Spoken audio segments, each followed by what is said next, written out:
Okay, we go ahead and get started. Welcome. My name is Ben Ravani. I work in an organization called Global Foundation Services. And at Microsoft, I've been with the company almost 15 years. And what I have on the agenda today, I want to give you an overview of some of the challenges and some of the learnings that we have had in running the online services over the last 10 years and plus. And the talk is structured in 4 sections. First part, we go over size of the data center, the operation, and the challenges of building and operating large data centers, and some data with respect to that what it takes to scale and so on. Then we switch gear and we talk about some case studies. Some of the things that when you run in and operate in a large network of interdependent services, things can go wrong in a way that you would not imagine. And we walk through a couple of case studies and some of our learnings from that. Then we switch gear to some best practices, that some of the services that we have taken our learnings and what are the attributes of those services and what we have done with it. And the last section is that sort of consolidating some of these best practices to how you can impact building resiliency during the design phase. So with a little bit more about the organization that I work for and the team that is running our building and managing our data centers. It has 3 parts in it at a high level. We partner with our internal development community inside of Microsoft in terms of planning and designing and the architecture with a focus on quality, time to market, and efficiency to make sure that the infrastructure is ready for the code and the features that our development partners are building. Then we work inside of our organization and our external partners in terms of designing and planning the data centers and rolling that out.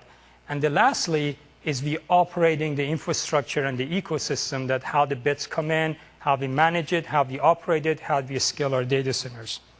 And our mission is to enable and deliver winning services to everyone, everywhere. Today, our data centers are located in many countries around the globe, and our services are running on thousands of servers in these data centers. To just give you a little perspective, Messenger, more than 8.3 billion messages goes through Messenger. 8.3 billion. We have 450 plus million unique users in the system. Windows Live ID, or authentication system, 1+ billion authentication per day. Per day. Every day, 360 days per year. And in every day, we do more than 1 billion authentication. So that's kind of give you a feel for the magnitude and size of some of these services. I have a privilege in my job managing a team that is responsible for most of our platform services, including Messenger, Windows Live ID, Live Mesh, and a few other things. So if you look at our data center operations, the demand has been there. The number of servers, they've been rapidly growing over the last few years and are continuing to grow. The amount of egress, the internet bandwidth that we pull, is also rapidly growing. So the need for data centers has been there, and we are building more and more data centers. And it all comes to one thing at the end of the day, that we consume more and more from our planet, and that's power, energy. And the need for that has been grown by factor of 15. Let's take a minute or two and talk about power a little bit more. In 2006 alone, in US, 1.5% of the entire electricity we used was consumed by data centers. That's more than all the color TVs used in America, in the amount of power we used. In this industry, this is just not Microsoft, everybody together. And that equates to about $4.5 billion in terms of cost. Now, when you look at the cost breakdown and how this energy used by this industry, About half of it goes to supporting the data center's power, the data center itself's power, and cooling systems. The other half of the cost goes into managing the IT equipment, the servers, the network equipment that we run on. Now, if you stay on the same path and nothing changed, by 2011, the amount of energy we're going to use is going to be 100 billion kilowatts hour, or almost $7.5 billion use of energy, which really means that we need to build 10 more power plants in the United States to just support the growth of data centers in our country.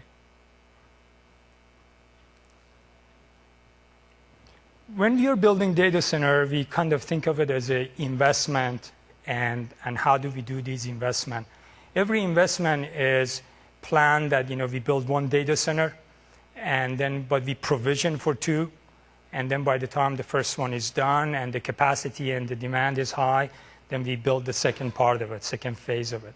But some of the things that Microsoft has been doing in terms of paying attention to the environmental factors, we are building data centers where there is hydro, so we can use power such as hydropower, quality and cheap power that way. The other one is that power supply that we choose, that they consume the least amount of power. And we are looking into how we utilizing our resources, virtualization. You heard a little bit about that in the keynote today, and you will hear more in this conference. And the last point here is that we are actively involved with an organization called Green Grid, that with a number of other corporations, that how are we going to spend energy in the country and how cautious we can be about protecting the environment for use of our data centers.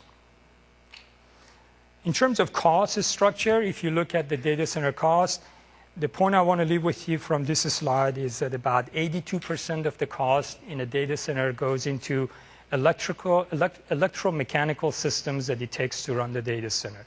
So keep that in mind. Later in the presentation, I will come and reference to why these costs are important. So that's the data center section. Now I want to switch gear and talk about the case studies that we talk about. Imagine this, I come to work, this is in November 2006, I come to work and I get a call that our partners that are going through our billing infrastructure and they're trying to sign up new accounts, they are experiencing severe latency. About 500,000 users are getting delayed in doing that. Well, what's wrong with the billing system? Nothing wrong with the billing system. Well, where is this problem? Well, make the story short that our infrastructure is set up such that you go to the billing system, you sign up with your credit card, etc. Then from there you go to our authentication system, and not to go through where the consumer goes, we have a dedicated set of SSAPI servers in the back that for folks to go through that. You look, SSAPI servers are running really, really hot. But why are they running so hot? And then we find out that there is a test team that they were upgrading their database. As a part of that, they need to run these batch jobs. Everybody has batch jobs. But they had the IP address to these servers, and they are hitting against this database. As a part of upgrading their database, they need to re-authenticate every user. So they're loading this backend server that they had access and are impacting our customers. And not that their intention was bad or anything. They're smart guys. They're trying to get the job done. And there was no internal security in place that even if you work for Microsoft, you cannot access some of the production servers. The other one, that the batch jobs, they had some bugs that they needed to be tested in a pre-simulated production environment that you could do that. And the last point is that if you be better in capacity planning and programming, is that folks, they can come and request, and then Windows Live ID team, they will put another set of servers dedicated for them to run this without impacting the customer. So there was interesting learning for me on this, that we should not just, we are very serious about security, that when you think about security is always for everybody out there, but also security is inside. Not that from the trust relationship, but from preventing mistakes and errors that people have access to the IPs that they have no business need to have access. So that was one lesson learned. This one is a very interesting one. I probably will never forget that day, I want to walk you through it the way I saw it. I walked to the office, and usually if you have an outage of that big, my cell phone is ringing before I'm walking in. So I went to the first floor where Windows Live ID engineering team is, and I asked them that, what's going on? They said, we have about 5, to make the story short, was 5 hours of login outage for about 75% of the partners. Partners in this case are everybody, which is more than 130 of them, that depends on Windows Live ID, such as Hotmail login, Xbox, Office Live, Messenger. Those are the partners to Windows Live ID. So back to the story, they said that 75% of them are failing. And my first question is always, what did we change? Did anybody change anything last night? No, we haven't changed anything. Did network team change? You always think that if we didn't do it, the network team must have done something. So no, network team hasn't done any change either. Then how come the load on the service has doubled in one day? How did we miss capacity by so much in terms of our planning? Are we under attack? So we're looking at the sniffers and the tools that we have. All the requests that are coming in, they're legit requests from our partners. Based on some of and the other question that we couldn't answer, I was asking, where does the load coming from? Where is this load coming from? We could not tell where the load is coming from. What's coming from all partners, we could not, severity was not clearly identified. So what we did, and based on some historical data and some experience, we said, shut down partner A, and we shut down their interface. The minute we did that, boom, everything is working well. Hotmail login is going well. Xbox going well. Excellent. Everything is working. Nobody's getting delayed. So we sit down with the partner A, and we're trying to figure out what was going on there. So this is what was going on. The partner A in this scenario has another interdependency, and they had a bug in their code that when they wanted to come to Windows Live, when they want to log in their customers, first they go to Windows Live ID and they get authenticated.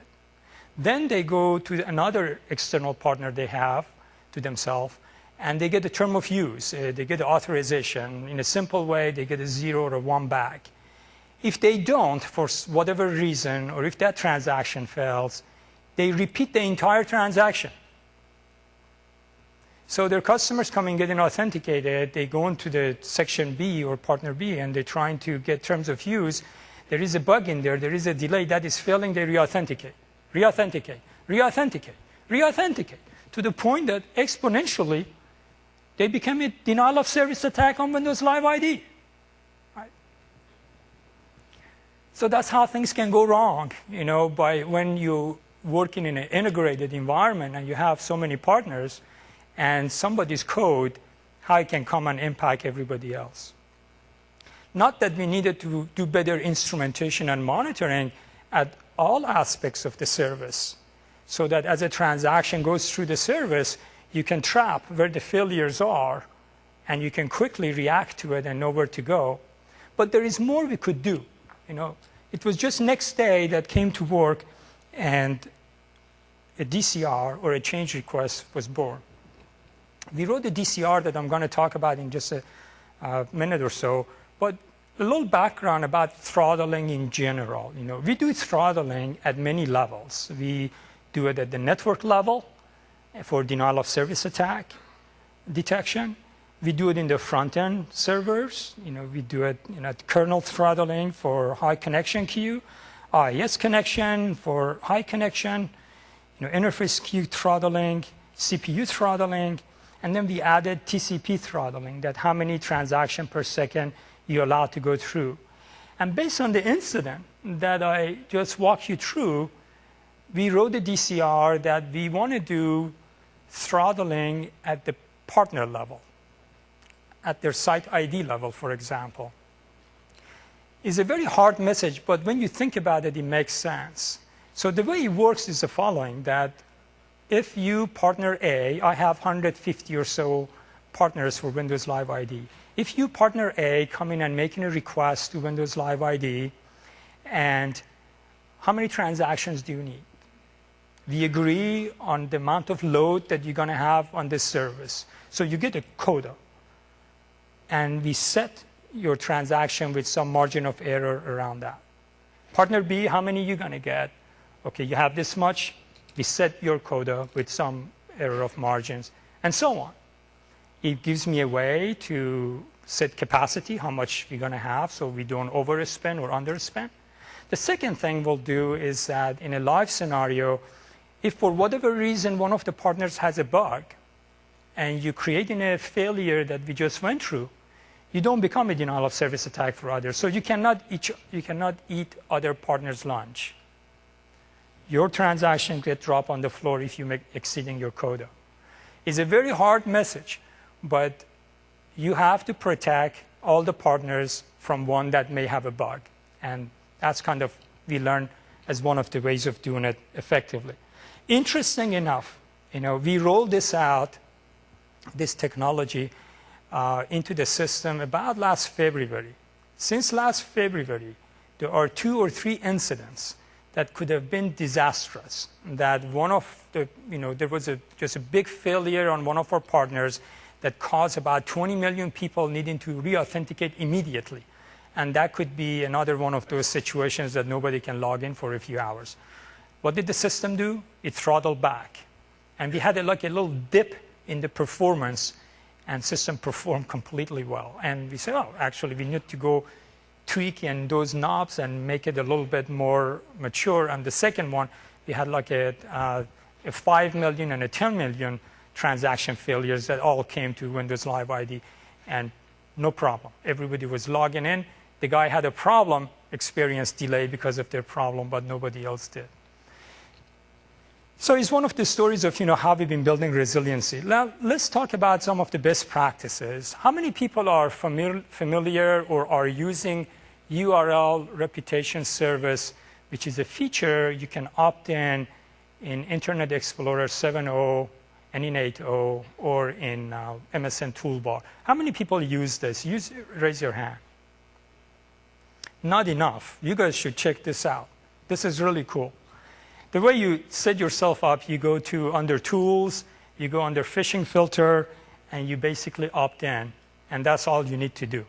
What the service does is a platform service that, in a nutshell, when you are going to a site that it could be a spoofing site, we have a rich library cached online globally that if you're opt-in, we check the library, and we come back to you and we say, don't put your private information here. This is a spoofing site. Right? This is a known phishing site. That's all it does. Right? So you can imagine is a service that all the criminals that they do want to do a spoofing, they want to bring it down. So you can, and I will talk about some stories around that as we go through it. But a few things about the design and architecture of this service. It's been live for almost 2 years. Since it went live, it has grown to almost 7 billion requests coming to this service per day. Per day. 7 billion requests per day. That's the load on this service.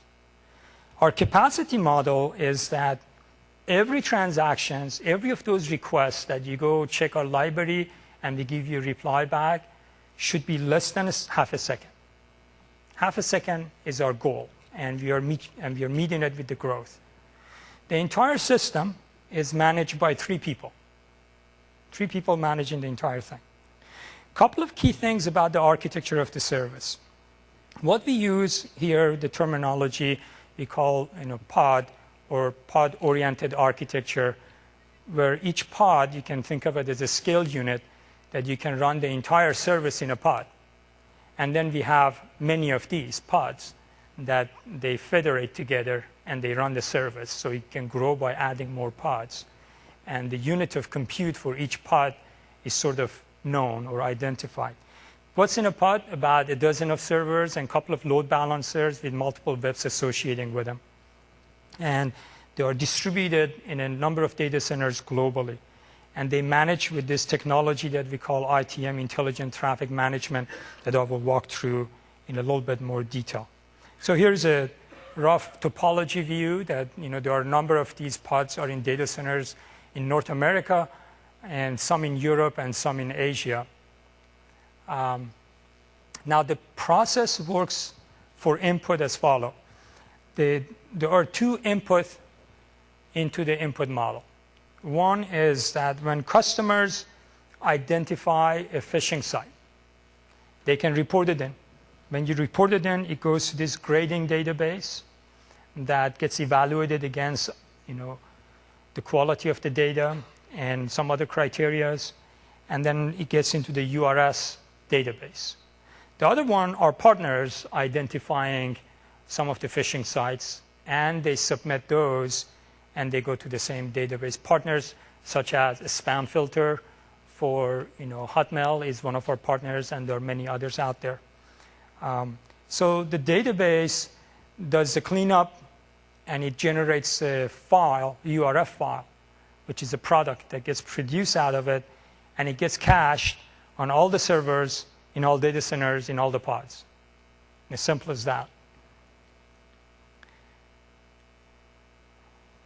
A couple of cool things about the operation of this service. First, is optimized for geographical location. One of the things that usually you hear that people in different countries, if a service is run in a central manner, they experience latency and they're not happy about those and so on.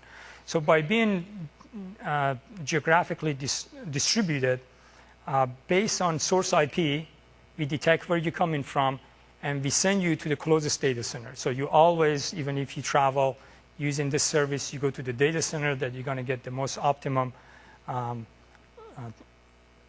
performance. And that's kind of a technique we are using for reaching less than half a second response time goal. The second thing that is cool about it is the failover capabilities. We have a set of policies with our Intelligent Traffic Manager, which is really a management layer at the DNS level, at the simplest term, that if data center in Europe fails for whatever reason, earthquake, data center fire, doesn't matter, fail over to the data center in Asia. If data center in Asia is unavailable, fail over to North America 1. And so we manage the traffic that way dynamically on the fly. Interesting enough, we had experienced this a few times. The first year when we went live with the service, and we were under denial of service attack, and a bunch of people were trying to bring the service down, and our European data center was attacked to the point that it failed. And ITM took over and moved all the requests from Europe to Japan. And we find out that we didn't have enough capacity developed in terms of peak in Japan. So Japan failed because it couldn't handle the load into North America. And after a while, the system stabilized. Everything got working together again. And we said, we kind of learned a little bit that, how we have to, design these different failure scenarios, and where do you set it? So when a failure happens, you have cushion and you have enough room, so sizing it right, and since then it has got really good. The other thing that is neat about capability of failing from one data center to another is that, so often when a service becomes successful, the management or the venture capitalists or whomever are behind funding it, they get concerned about their assets and the revenue. And the next question is, well, what's your disaster recovery plan if something goes wrong, or business continuity plan? How are you going to operate, right? So what IT organizations usually do, they put a team together and they put a plan together. So this is our disaster recovery plan. We're going to have a backup tape. I'm making it up. We're going to have a backup tape here, or we're going to have a bunch of servers in this other data center, cross the fault line, or we're going to have another live site, and based on how much you want to invest, we can fail over. They said test it, we need to staff it. So you go through all of this. This architecture eliminates all of that. Disaster recovery is already built into the design. The pods are distributed. You're in multiple data centers, and they can fail over from one to another. The question is just how much capacity do you want to have on reserve in case of a disaster. One more point about this.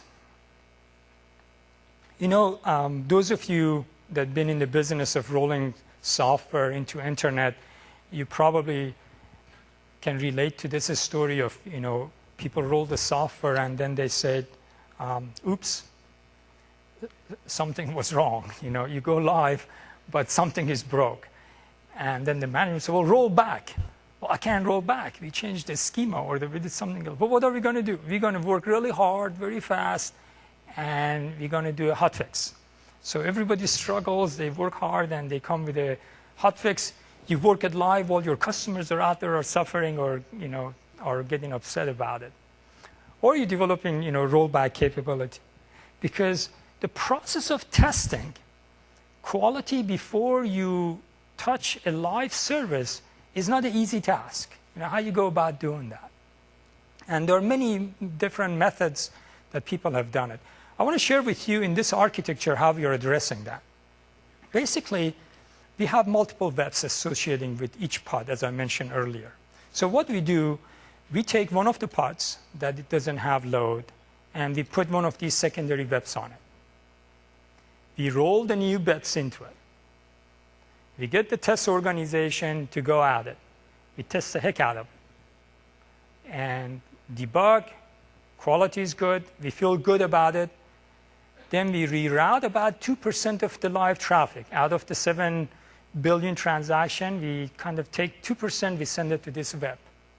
So you build your confidence with real customer data that, everything is good. No, this is not going to fail. Not only test was good, real data says we're good, then you roll that to the other pods. Sort of simplifies it.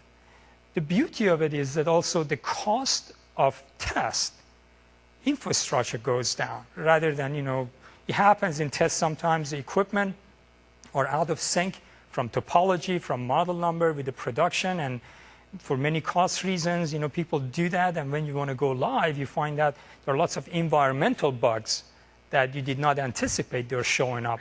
This way, everything is live. You just decide how much of the live is going to be tested and how you can go through that.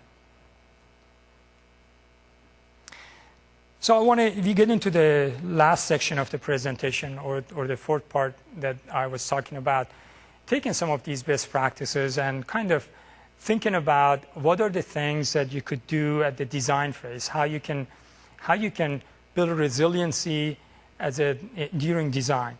I categorize them and I group them to three groups, I believe. First one, I call it environmental control. Security, I think we talk enough about it at the beginning, but there's never enough to talk about security. Security trumps every feature. We are really serious about security. In many of our development practices inside of Microsoft, is like we have tenets that how we should go about, what's our philosophy of building software. Security is always number one. We have to have security in our way of practices and so on. Monitoring and instrumentation. You have to be able to monitor your environment. You remember the story I was telling you about the billing system infrastructure, and our monitoring was not telling us exactly where the failure is, which is really how do you instrument your services? You have to instrument them in a way that your monitoring tool can immediately pinpoint to exactly where the failure is, so your response time to action is quick, and you can solve that. Not only you want to monitor the availability of your servers, but you also want to look at the performance. Now, are we monitoring the availability, or are we monitoring the health of customer transactions? There are a number of tools out there that can do both, but at the end of the day, availability is measured in eye of the customer. If customer transaction doesn't go through, it doesn't matter if your servers were up or not. The whole stack of network equipment, interdependent services residing in the path of that transaction, they have something to do with that availability and that performance measurement. So at the end of the day, that's how we want to measure it, right? And the other one is about capacity and load. You want to know how much load is on your service and how much capacity you have so you can act in a timely manner. And if you can't measure those, then you have lots of people that are going to be sitting around and looking at things. We're using ISCOM 2007 heavily in our services. And one of the things I really like in ISCOM 2007 is that it has a CPU threshold setting. Not only are you managing the health and availability of your service, but you could set threshold that if my CPU exceed percentage X, alert me. So you get an alert that, oh, dude, you're running out of capacity. You're near about running out of capacity. You need to take some action and doing something about it. So that's what I mean by capacity management, software control versus people control, that somebody's job is there to sit down and manually look at it every day. We're automating it and we're making it alert-driven so we can get people's attention to go take action. And then change management and release pipeline. Remember the example we were just talking about, that how do you roll upgrades? Rolling upgrades become challenging. The example of in URS, what we have done in terms of having a separate vet that you can take services offline and roll the bets, do a sanity check, build confidence before you roll it live. And the next step of that would be automating the entire deployment. How much human error do you want to have involved in the process? And human touch, usually there is a risk of error, right? We want humans to manage it, the system, the infrastructure, versus executing the steps in the system.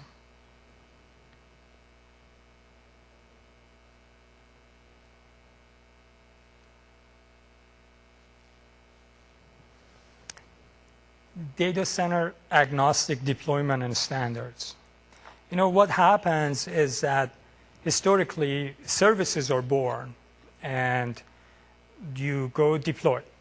In a data center, what do you need? You need a rack space and so much power. You get it. They put a cage around it if you have important information, and here you go. And then the other guy comes. We give him the cage next to you, and the other cage next to the other guy. And next thing we know, the data center is full, and all the power is consumed to the next data center, and we move on. Some of these services, they become successful, and they grow. They want to grow. But the design and architecture is such that they cannot grow as a pod-oriented architecture in other places. They have to grow within where they are. So what do? We create move projects, or data center managers, they do that. They come and say, your service is really important, but yours is not. And these guys have to grow, you need to move out. And what do? We create work for people to plan in this new data center, find capacity and move all these servers while they're live there. Because we don't know how to build services. If you build services in a way that services can grow regardless of where there is capacity, this problem is eliminated. The good example is a URS example that I was just talking about, that is bunch of pods, bunch of skilled units. Wherever you have capacity, I deploy my capacity. And you can see more and more these concepts are built into the services and the systems that Microsoft is building. The other one is important to also talk about the standardization. If you think about every development organization or community or team, they want to have their own SKU, hardware SKU. That this is just the right amount of memory, the right CPU power for my services. And I'm doing that in my lab, and I just want to do that. And this group, they say the same thing. This is the best, but it's different from the other guys. But this is the right hardware for us, performs the best, and is the cheapest for my department. Now, Scale this up, to the 10,000s of 100,000s of servers that you deploy in a data center. From data center manager's perspective, expectation from him or her is that you need to have parts on site and have an inventory that when we call there is a failure, we have low tolerance for low performance. You got to go there and replace these hardwares quickly. Now, if everybody has their own SKUs, what kind of inventory are we going to have? Half of the data center going to be used for all the parts, for all these variation we have in the data center. So the inventory management cost itself, will drive the cost of data centers really high. What if we could standardize? What if we could say there are 3 kinds of servers? There are front-end servers, there are database servers, and there are middle-tier servers. Yes, they may not be optimized from cost perspective for any individual department, but they meet your requirements. And guess what? They're optimized for a cost of data center, not cost of every specific department. So one of the things that we are doing, we are consolidating all the SKUs, if you will, and we have been driving very aggressively last few years, bringing folks together that here are the standard SKUs, a catalog that you choose from, right? And it shouldn't be 30, it should be 6 if it's not 3, something like that, a small finite number that everybody can choose from that meets their request, and also it can scale with a reasonable inventory size inside of our data centers. So the last part, if there is one point I want to leave from this talk with you guys, is about fault tolerance. Fault tolerance becomes the most important thing when you run in an operation. At the end of the day, your services need to be up and running. And we talk about the examples of how in Windows Live ID, if you remember in that case study, that we went and built back-end throttling. We built back-end throttling to be able to protect ourselves and also protect our customers from one that may have a bug one day, right? Not only you want to throttle the incoming traffic, but the people who are on the other side, that if clients or other services that are using your backend services, you want them to limit their retries.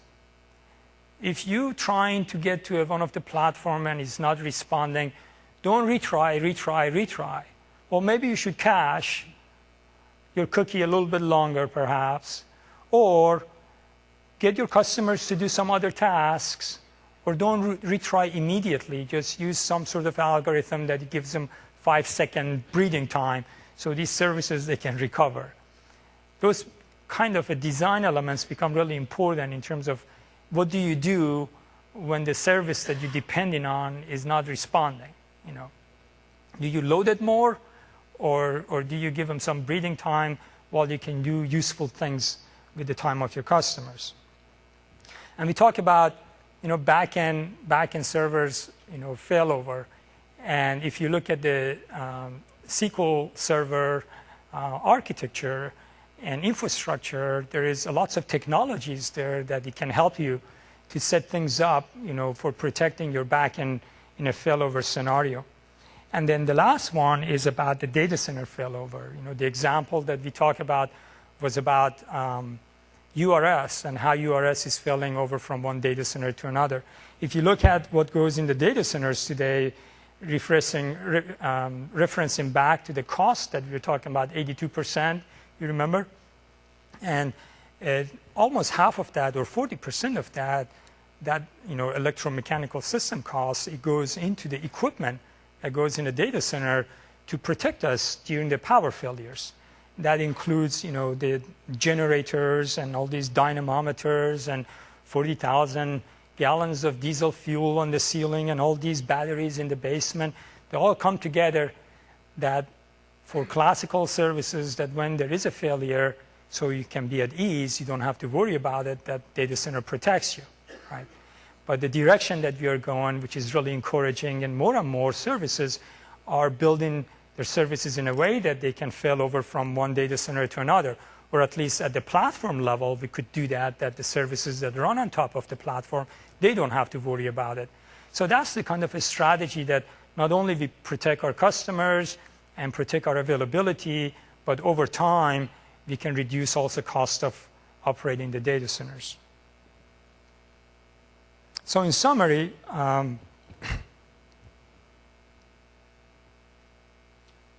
we are serious about this business. If there is one message I want to leave with you from GFS organization, that we operate in 24/7 globally in many countries, and we manage thousands of servers in these data centers, and we take that very seriously, and we move in that design forward. We have a few scars. As a company, we have learned from our mistakes, and we have also learned from mistakes of others in industry.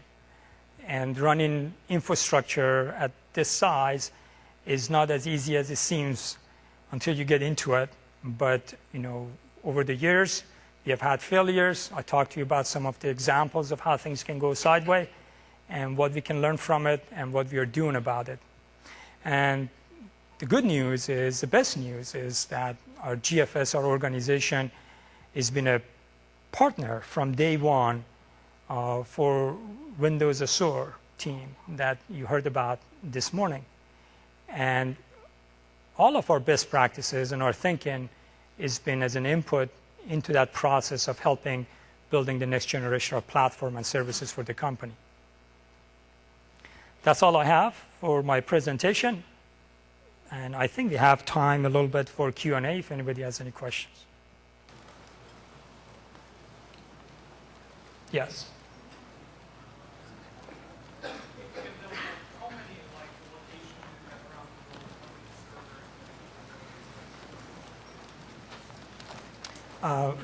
I cannot share with you the exact numbers, and yeah, they are in 10,000s of servers in many continents, if that helps. Europe, we are in Asia, we are in Europe, we are in North America.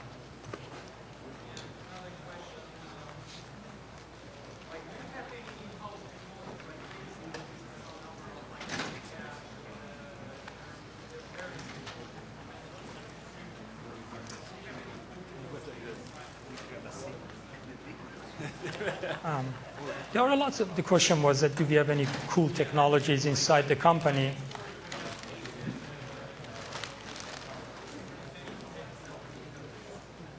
Yeah, the question was, do we have any cool inside technologies that we use for managing our infrastructure? Absolutely, we have a bunch. Like one of the areas is mostly around software deployment. As you can imagine, when you have large farm of servers, how do you deploy software to those, right? So we have a number of different technologies that they've been evolving over the last few years that people are using or standardizing to at how we roll software in an effective way with less human error. Yes, sir.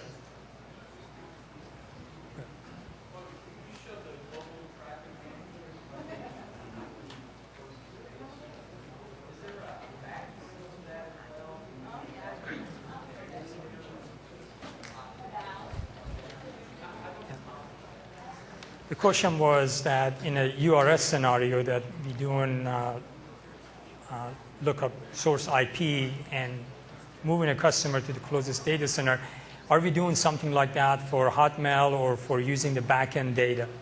The good news is that for URS, URS doesn't have the backend data. It's all cached, so it's there, right?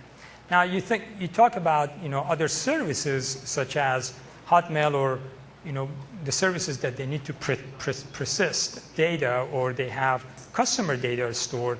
What do you do about that? So there are different strategies that based on who you talk to and what service you go to is implemented. I'd be happy to talk to you more offline after and kind of brainstorm on it.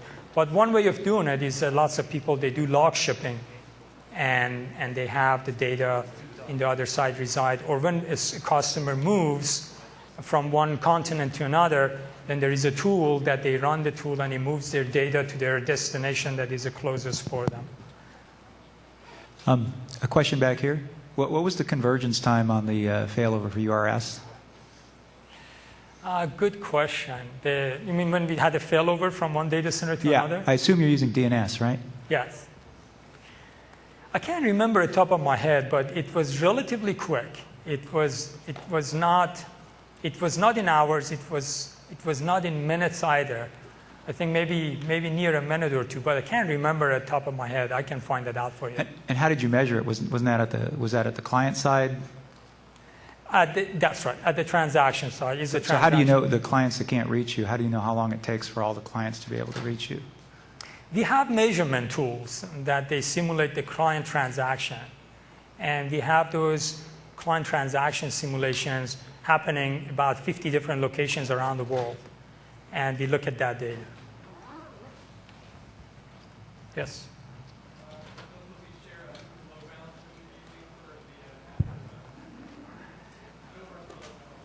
No, I know. But, I'm not sure if I'm supposed to, answer those questions in terms of whose product you're using and so on. But talk to me offline. I'd be happy to kind of share with you a little bit more about, our challenges there.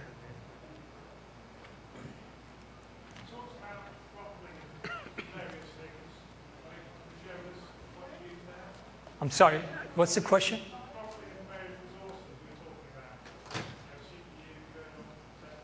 Oh, the throttling. They are built into IIS, they're built into Windows, and those are the pieces that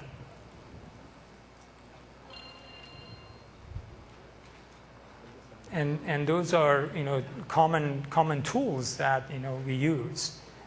What comes with IIS and Windows, and when it came to the transaction part, that we have done some development that is unique to Windows Live ID. That is an in-house code that we built. Yes, sir. I have two questions.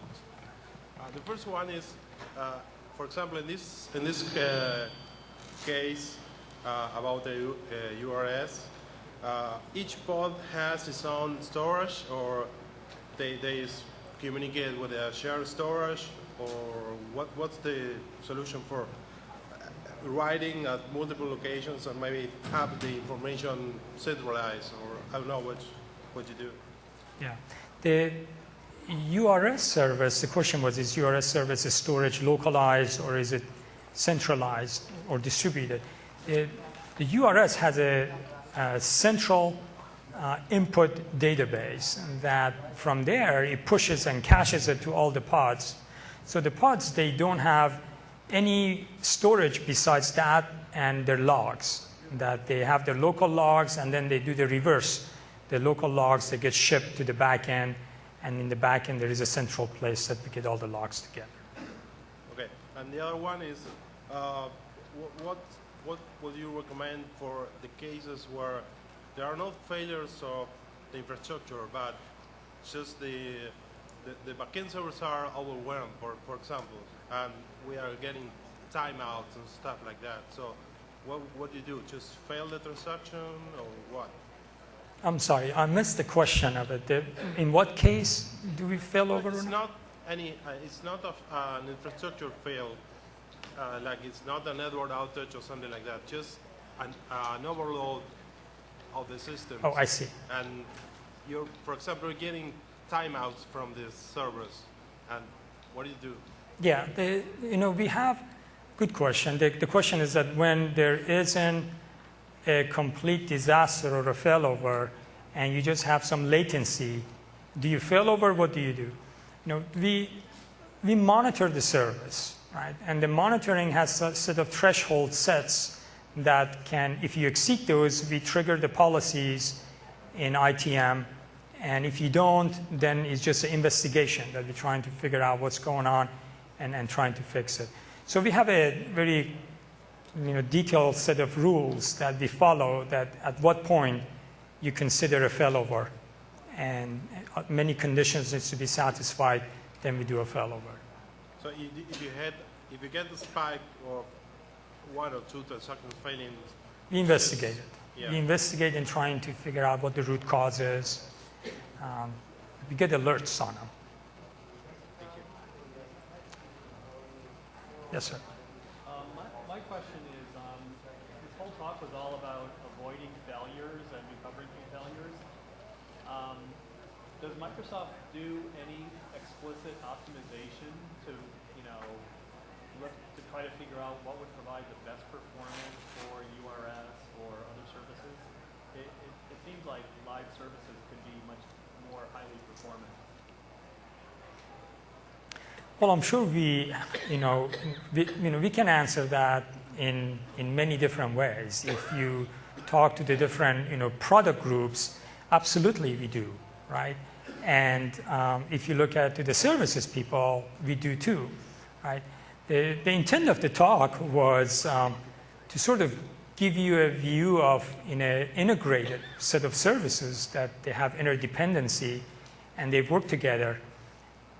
What do we need to do to look at the transactions that are going across multiple services with IIS, multiple services with SQL, and et cetera. So it's not about a specific product. It's about the architecture design, that how do you protect your customers with a simple architecture. And one of the things that I wanted to mention at the end was that when we look at our partnership with Windows Azure, it simplifies. It adds a layer of simplicity to everything that we talk about in this talk to our customers and developers. And we can talk more about it offline if you'd like to.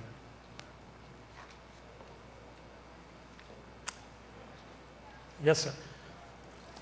Yeah, when throttling partners, for instance, on your Windows Live service, do you give them each dedicated end machines based on their expected usage, or does that go down into, on the machine, you're giving each of them a slice of the machine based on what their predefined usage is going to be? We load balance it cross. We provision the load that it comes in to there are lots of servers there that, who comes in is the legit request. It goes to where we have the most capacity in terms of performance to respond to you. And the next one, and the next one, and the next one. There is no dedication.